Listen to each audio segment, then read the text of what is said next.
So happy for this win, having the opportunity to play Boston College again. It was a really tough loss a week and a half ago, and we came back ready. Been working towards this game, and to put on that performance, I was just super proud of this group.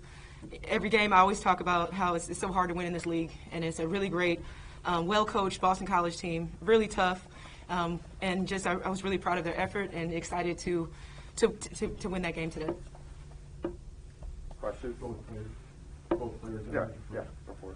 Congrats, Olivia. Thank you. 30 points today. I know you're distributor first in your mind, as we talked about, but how do you account for that scoring muscle today? Yeah, I mean, like, our game plan coming in was just to use the ball screen, look high-low. So I feel like they were taking away a lot of our high-low looks. So I just, went to work and was aggressive and found my spots and just got open off of that.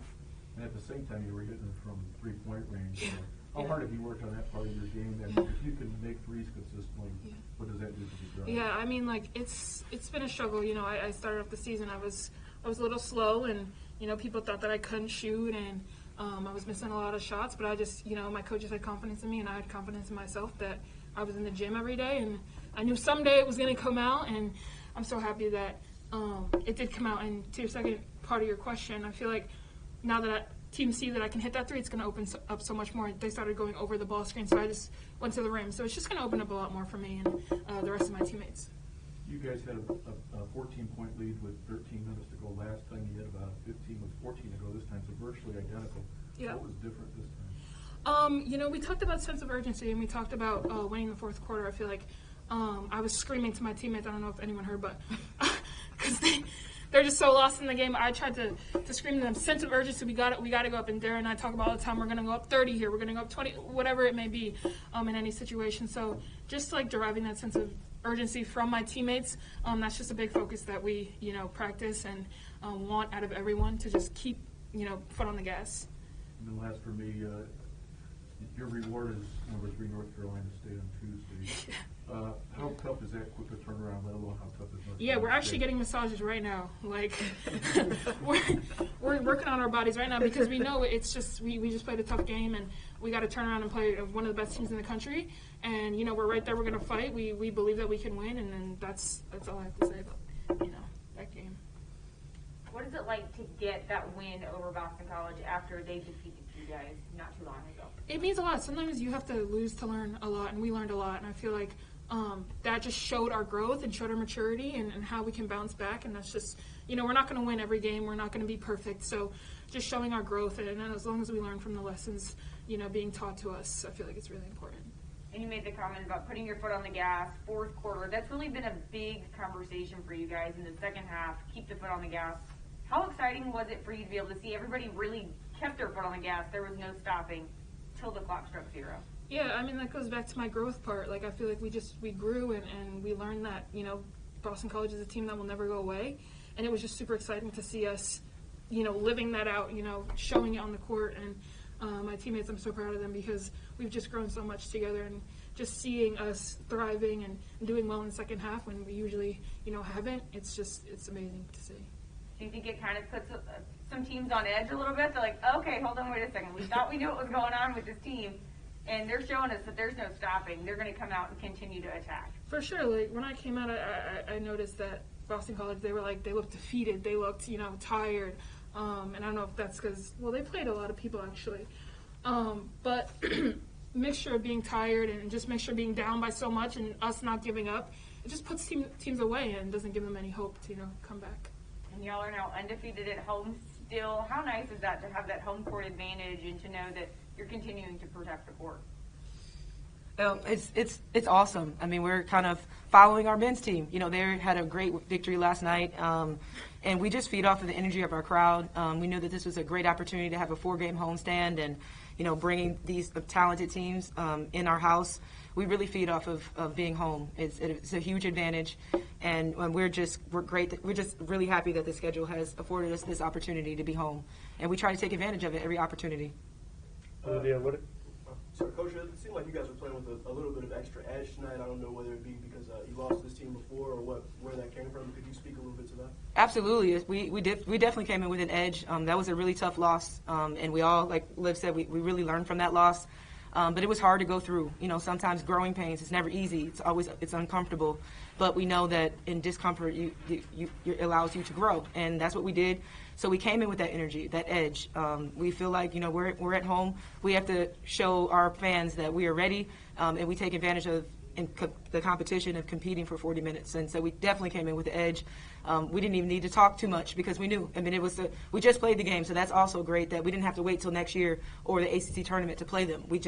It's very fresh in our minds, and so we definitely came out with a big sense of urgency and a chip on our shoulder. Yeah, and jumping off of that a little bit, when Dara picked up her technical, what was sort of the conversation that you guys had? Yeah, so I told the bench as well because I didn't know if it was chatter to the ref, but it must have been chatter to Boston College, and it's a teaching moment, and I used it, talked to the people that were on the court, and just talked about, Notre Dame. We don't talk, we play, and so that's not something it's uncharacteristic of our group.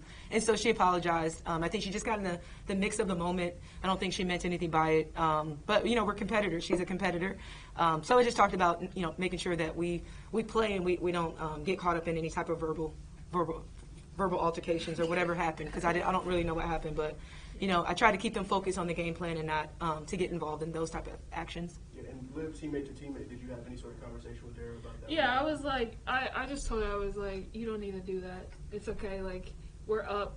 Don't let them, think that they have a chance back in it. Don't let them get riled up.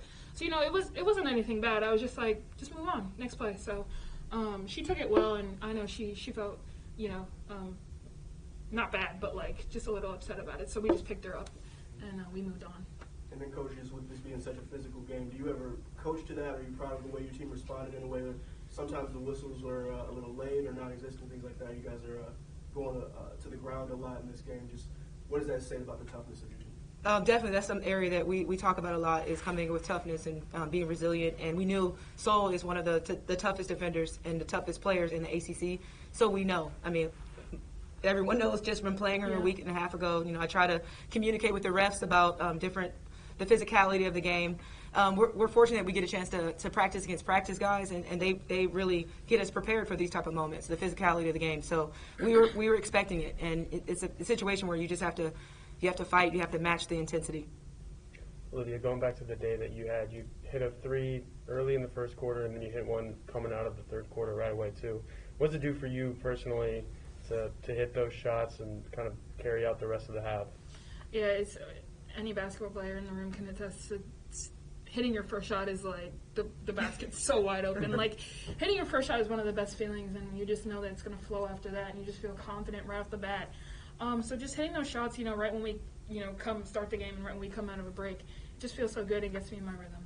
It's obviously a career high for you, but it's a career high in three-pointers made too. I'm wondering if any one of those kind of stuck out, or if there was another shot, whether it be a two, whatever, where you were like, okay, I'm in the zone. This is my day. Yeah, just the shot that we were just talking about, the first one out of the third quarter, I was like, okay, like I got it now.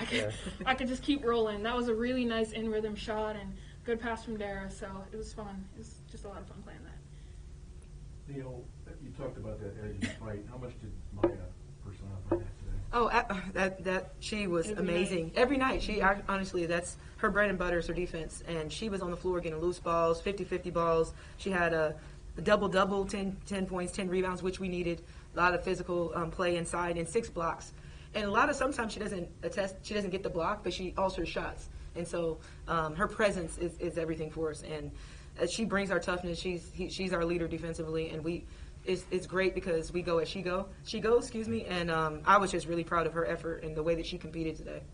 I asked you for an early thought on North Carolina State, but it's not that early. It's the day after tomorrow. How hard is that turnaround? Yes, it's going to be a hard turnaround, but I think we're prepared with our schedule. We had a tournament in Thanksgiving where we played a back-to-back with Georgia and Oregon State. So I think this group, this team, my performance staff, we've done a great job of preparing this team for these type of moments. So yeah, like Liv said, we have massages ready. We already have the plan, and I was trying to get, happy I got most of the entire team in, but we're going to get our rest, walk through, watch them film. We worked on them a little bit last week, and we're just going to take advantage of being at home and excited for this incredible matchup. And last for me to you, at what point, if you were you briefed about Jaden today? I was briefed by Dr. Radigan right when I walked out, so I have no idea. I DVR'd it. So I had no idea. I looked at the score at halftime, and they were up. So I was like, okay, so I can't wait to go home and watch that. I had no idea. You were so emotional.